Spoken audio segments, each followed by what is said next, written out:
Et si le monde s'écroulait une nouvelle fois? Le 29 octobre 1929, un événement d'une ampleur stratosphérique a impacté le monde entier. Je vous parle aujourd'hui du krach boursier, ou plus communément appelé le jeudi noir. Le krach boursier de 1929 a marqué le début de la Grande Dépression, une période de crise économique mondiale qui a duré jusqu'au début des années 1940. Ce jour-là, les actions à la bourse de New York s'effondrent et chutent inexorablement. Les investisseurs ont paniqué et ont vendu massivement leurs actions, entraînant une baisse vertigineuse des prix. Les années précédant le krach avaient été marquées par une spéculation effrénée et une euphorie financière. Les investisseurs, attirés par des perspectives de gains rapides, achetaient des actions à crédit, créant ainsi une bulle spéculative. Lorsque les prix des actions ont commencé à baisser, les investisseurs ont été contraints de vendre pour rembourser leurs emprunts, amplifiant ainsi la chute des cours. Le krach de 1929 a eu des répercussions mondiales. Les banques ont fait faillite, des entreprises ont dû fermer leurs portes et le chômage a atteint des taux records. La crise a mis en lumière les faiblesses structurelles du système économique et financier de l'époque, conduisant à des réformes majeures, notamment la création de la Securities and Exchange Commission aux États-Unis pour réguler les marchés financiers. La Grande Dépression a profondément marqué les esprits. S'en est suivie une remise en question des politiques économiques libérales. Elle a également influencé les théories économiques, notamment celle de John Maynard Keynes, qui a plaidé pour une intervention accrue de l'État dans l'économie pour stabiliser les cycles économiques. Et vous pensez qu'un tel scénario peut se reproduire aujourd'hui, en 2025 ?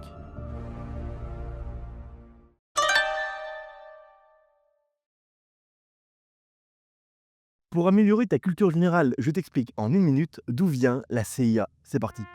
La Central Intelligence Agency a été créée le 18 septembre 1947 par le président Harry Truman lorsqu'il a signé le National Security Act de 1947.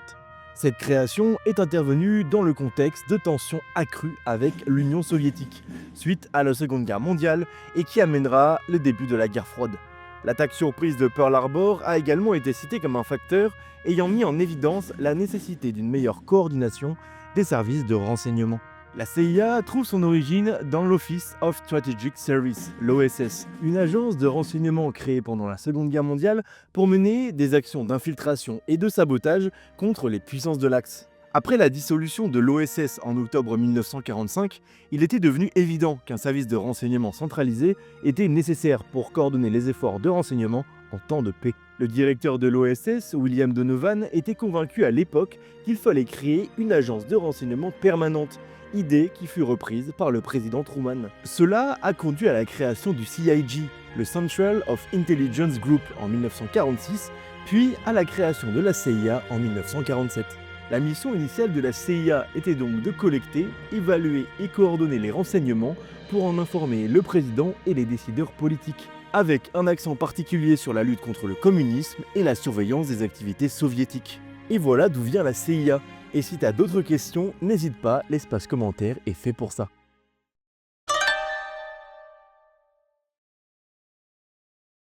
Et si je te disais qu'il existait un moyen d'aller dans l'espace sans fusée? Ok, coupé, il est devenu fou.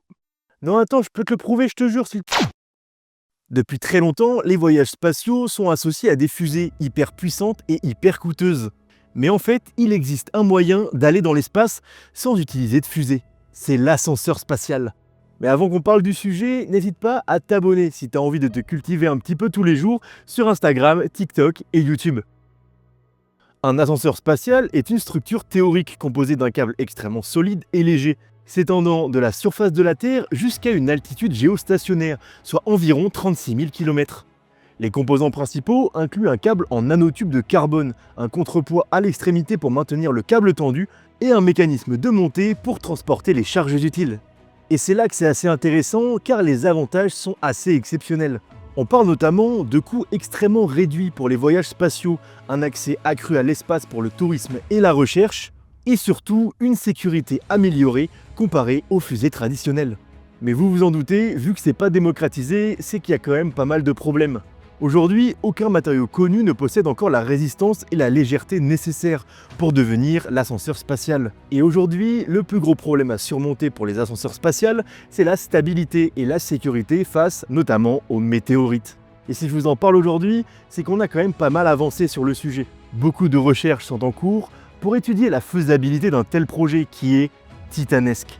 Et même si aujourd'hui l'ascenseur spatial reste un concept théorique, il représente une vision audacieuse pour l'avenir de l'exploration spatiale.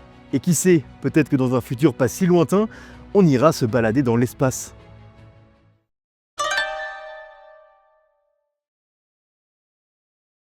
Si tu veux connaître en détail la vie et le parcours du nouveau pape Léon XIV, je te le résume ici en moins de 3 minutes. C'est parti. Le pape Léon XIV, de son vrai nom Robert Francis Prévost, est né le 14 septembre 1955 à Chicago, aux États-Unis. Il est le premier pape élu d'Amérique du Nord et le 267e souverain pontife de l'Église catholique. Il est issu d'une famille d'ascendance française, italienne et espagnole. Il a été ordonné prêtre au sein de l'ordre de Saint-Augustin, devenant ainsi le premier pape augustinien. En mars 2018, il a été élu deuxième vice-président de la Conférence des évêques du Pérou. Dans ce rôle, il a également siégé au Conseil économique et a présidé la Commission pour la culture et l'éducation, contribuant ainsi à façonner les politiques et les initiatives de l'Église au Pérou. Il a occupé plusieurs postes importants au sein de l'Église, notamment en tant qu'évêque de Chiclayo au Pérou, nommé par le pape François. Il a également servi comme administrateur apostolique du diocèse de Callao au Pérou. En 2023, il a été nommé cardinal et a pris la tête du digaster pour les évêques, succédant au cardinal Ouellet. Il a été élu pape le 8 mai 2025, succédant au pape François. Il a choisi le nom de Léon XIV, un nom qui évoque une continuité avec la tradition papale, notamment avec Léon XIII, connu pour sa doctrine sociale de l'Église. Il est décrit par ses pairs comme modéré et discret, et a reçu du monde politique de nombreux soutiens, notamment Emmanuel Macron, Donald Trump ou encore Ursula von der Leyen. Le pape Léon XIV est vu comme un pontife qui pourrait continuer sur la voie de l'ouverture au monde tout en maintenant une rigueur théologique. Son pontificat commence dans un contexte de défi pour l'Église, notamment en matière de dialogue interreligieux et de gestion des crises internes. Dès son élection, il a lancé un appel à la paix, soulignant l'importance de la réconciliation et du dialogue dans un monde en plein conflit. Le pape Léon XIV représente donc une nouvelle ère pour l'Église catholique, avec une perspective unique en tant que premier pape américain et augustinien.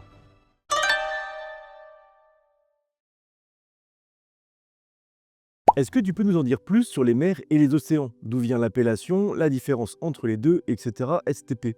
Ouais, je peux le faire et ce sera avec plaisir. C'est parti. Historiquement, les océans sont considérés comme des vastes étendues d'eau salée qui recouvrent une grande partie de la planète. Le mot océan vient de la divinité Océan, l'aîné des titans dans la mythologie grecque. Longtemps, pour les Européens, toute étendue d'eau salée s'appelait mer. On désignait alors la plus grande d'entre elles, celle de l'Ouest, par le terme de mer Océane, c'est-à-dire de l'Atlantique, à une époque où la connaissance de l'océan Indien se limitait à la mer d'Arabie. La nomination des mers de grande taille évoluera après la découverte de Magellan du Grand Océan. Ce dernier sera désigné ainsi par comparaison avec son homologue de l'Est. Il trouva cette étendue maritime bien calme et la désigna par océan Pacifique. Par la suite, les progrès de l'océanographie ont aussi permis de mieux cerner les dimensions de la vaste étendue d'eau salée entre l'Afrique et l'Australie. C'est à ce moment-là que sur les cartes apparaissent enfin l'océan Atlantique, l'océan Pacifique, Indien, Austral et Arctique. Il existe aujourd'hui 4 océans entièrement reconnus par l'ensemble de la population mondiale, l'océan Atlantique, Pacifique, Indien et Arctique. Pour certains, l'océan Austral est considéré comme le 5e océan du globe, mais tous ne sont pas d'accord avec ça. Ces océans sont définis par leur taille immense et leur rôle crucial dans la circulation des courants marins et le climat mondial. Et qu'en est-il des mers? Quelle est la différence principale avec les océans? Eh bien tout simplement, cela réside dans leur taille qui est drastiquement plus petite. Elles sont souvent situées sur les marges des océans ou entièrement entourées de terre, et elles peuvent parfois être partiellement fermées ou reliées aux océans par des détroits ou des passages plus étroits.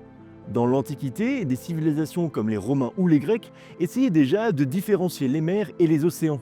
Par exemple, la mer Méditerranée était appelée la Mare Nostrum, notre mer par les Romains, tandis que les océans étaient juste considérés comme des étendues vastes et inexplorées. Avec les grandes explorations maritimes des 15e et 16e siècles, les Européens ont commencé à cartographier le monde de manière plus précise. Les océans ont été nommés et délimités en fonction de leur taille et de leur importance pour la navigation mondiale. En termes de culture et d'économie, les mers ont eu une importance capitale pour les régions qui les bordent. La mer Méditerranée a joué un rôle central dans le développement des civilisations autour de ses rives. Les océans, quant à eux, sont essentiels pour la régulation climatique, le commerce mondial et la pêche de grande taille. Voilà, j'espère avoir répondu à ta question. Si vous avez d'autres questions, l'espace commentaire est fait pour ça. Et pense à t'abonner.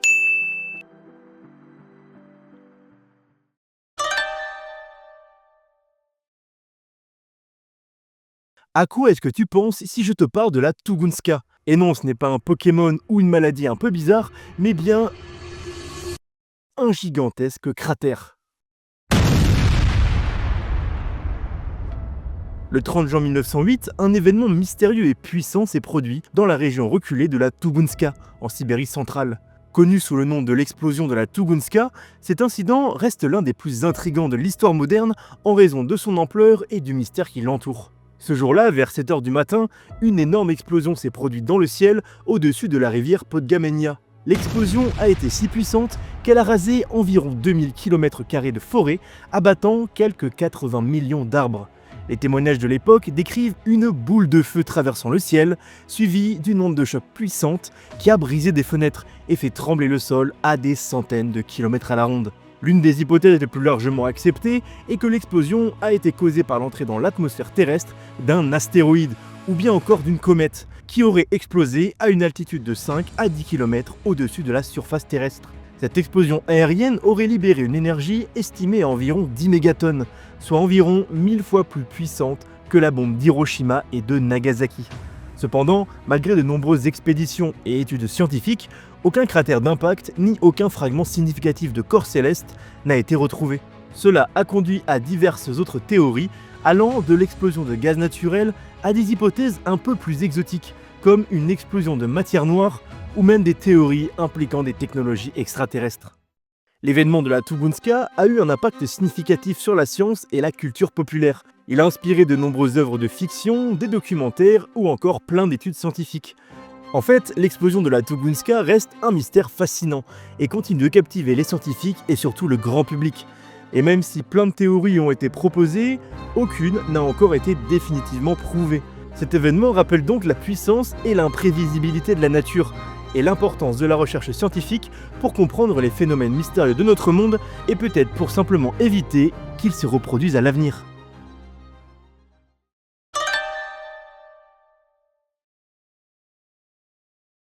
Depuis quelques jours, on entend partout parler de l'opération Midnight Hammer, l'opération des États-Unis qui a bombardé l'Iran et notamment les bunkers grâce à un nouveau type de missile. Mais moi, c'est pas de ça que j'ai envie de vous parler. Je vais vous parler des opérations qui sont en lien ou qui y ressemblent et qui ont été tout aussi exceptionnelles. La première, elle se passe en 1991. L'opération appelée Desert Storm a marqué un tournant dans la guerre technologique.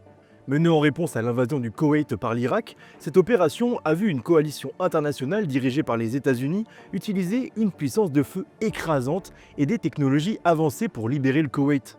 Comme pour l'opération Midnight Hammer, l'opération Desert Storm a utilisé de nombreux bombardiers pour viser avec précision, mais même avec une précision chirurgicale, des cibles stratégiques.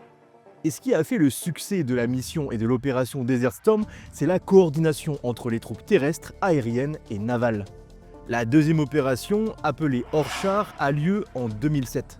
Et cette fois-ci, c'est Israël qui démontre la précision de ses frappes sur un site de construction en Syrie. Alors dans tous les cas, ne venez pas attraper ma veste, je ne soutiens en aucun cas les actions perpétrées par Israël contre l'Iran, ni les réponses que l'Iran a données à Israël. Du coup, l'opération Orchard, elle a mis en lumière des frappes d'une précision chirurgicale contre des cibles vraiment très précises et très petites. Et surtout, elle a mis en lumière un service de renseignement extrêmement ambitieux et extrêmement pointilleux. Avec cette opération, les ambitions nucléaires de la Syrie ont été retardées et l'opération Orchard est devenue un cas d'école dans la réussite d'une opération de ce type. En montant la vidéo, je me suis rendu compte que j'avais oublié de mentionner une opération qui avait été super importante en termes de stratégie, de précision et d'une opération absolument chirurgicale. C'est l'opération Neptune Spear. Et cette opération, elle est ultra connue parce qu'elle a conduit à la traque puis à la mort d'Oussama Ben Laden dans sa cache au Pakistan. On est donc le 2 mai 2011 et les Navy SEAL d'une unité spéciale SEALs Team 6 ont lancé une opération sur le complexe sécurisé à Abbottabad au Pakistan. L'assaut a été lancé après des mois de surveillance de la CIA et a duré environ 40 minutes. Au bout du compte, Ben Laden est mort sans aucune perte américaine. C'est donc un tournant majeur dans la lutte contre le terrorisme menée par les États-Unis après les attentats du 11 septembre 2001. Et du coup, comme pour Midnight Hammer, la précision et la coordination des troupes au sol et aussi bien dans les airs a été primordiale pour la réussite de cette opération.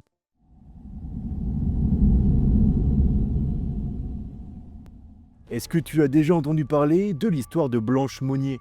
C'est une des plus tragiques et des plus dramatiques de la fin du 19e siècle.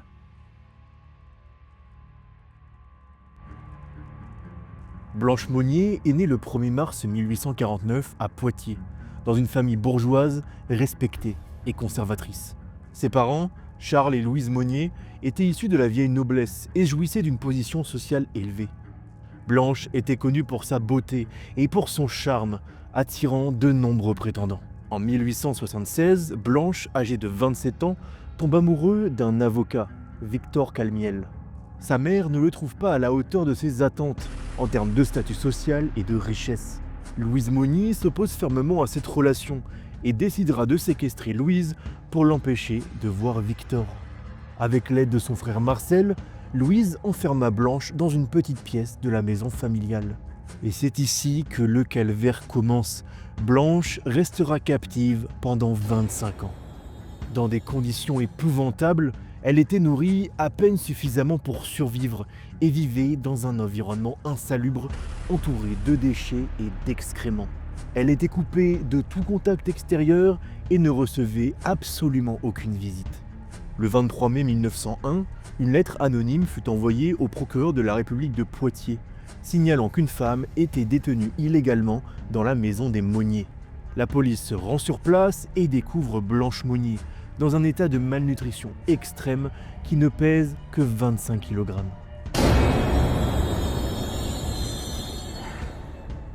Elle était couverte d'excréments et de saleté, et sa santé était gravement compromise.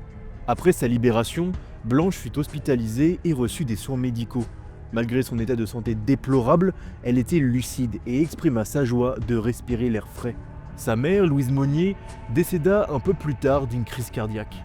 Son frère Marcel fut jugé et condamné à une peine d'emprisonnement pour la séquestration de sa sœur Blanche. L'histoire de Blanche Monnier a particulièrement marqué les esprits. Elle est souvent citée comme un exemple de la cruauté humaine et de l'oppression familiale. Elle a inspiré de nombreux livres, articles et œuvres artistiques, et reste encore aujourd'hui un sujet de fascination et d'horreur.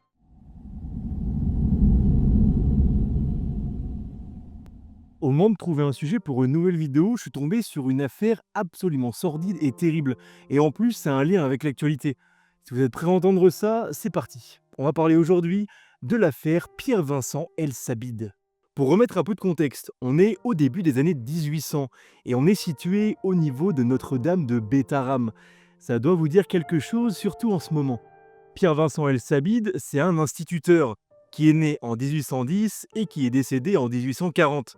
Et son décès va être lié à cette affaire forcément. Pierre-Vincent, c'est un ancien élève de Notre-Dame de Bétharram qui est finalement devenu instituteur. Il est décrit par certains comme un homme intelligent et ambitieux et par d'autres comme quelqu'un de manipulateur et d'orgueilleux. Et notre histoire, elle va commencer quand Marie-Anisa, qui est veuve depuis peu, décide d'envoyer son fils Joseph, qui est son aîné, à Paris pour son éducation sous la tutelle d'El-Sabid. Et Joseph, il va être accueilli par El-Sabid le soir de son arrivée à Paris, c'est-à-dire le 11 mars 1840. Le soir du 13 mars 1840, soit 2 jours après son arrivée, El-Sabid va lui tendre un piège. Il conduit Joseph près des abattoirs de la Villette à Paris, où il l'assomme à coups de marteau avant de l'égorger. Et en fait, c'est là la partie la plus folle de cette affaire. Joseph, il va être embaumé et il va être emmené au niveau de la morgue du quai du Marché Neuf à Paris, où il va y rester pendant 3 mois pour permettre son identification.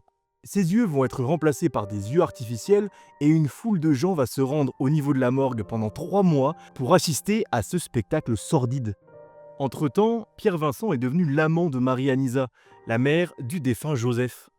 Malheureusement, le 9 mai 1840, lors d'une promenade près d'Artigues, il va assassiner la mère et sa fille.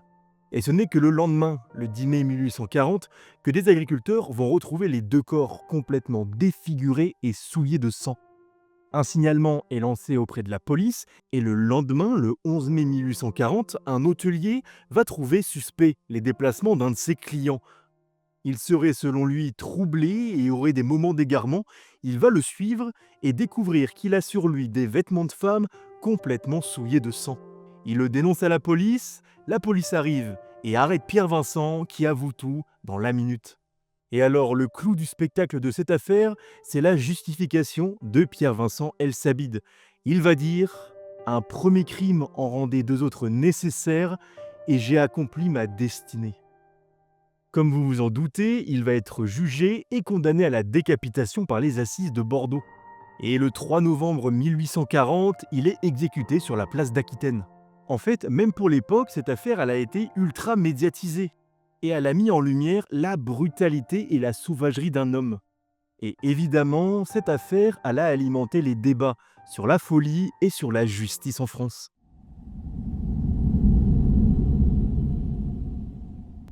Nous sommes en janvier 1959 et quelque part dans les montagnes de l'Oural en Russie, un groupe de randonneurs expérimentés mené par Igor Dyatlov va être à l'origine d'un des plus grands mystères du milieu du XXe siècle. Laissez-moi vous parler aujourd'hui de l'incident de Dyatlov. On se trouve plus précisément dans le mont Hortenten, un mont qui est réputé très dangereux et très compliqué, même pour les plus expérimentés. Le groupe était composé d'étudiants et de diplômés de l'université de l'Oural qui étaient préparés pour ce genre d'expédition. Ils avaient prévu de parcourir environ 300 km à ski et à pied en traversant des zones sauvages et isolées de l'Oural. Le groupe a établi un campement sur les pentes de Kholat-Syakhl, une montagne qui veut dire dans le dialecte local la montagne de la mort. En fait, l'histoire va réellement commencer lorsque le groupe ne donne plus aucun signe de vie. Les recherches vont être lancées et le mystère ne fait que commencer.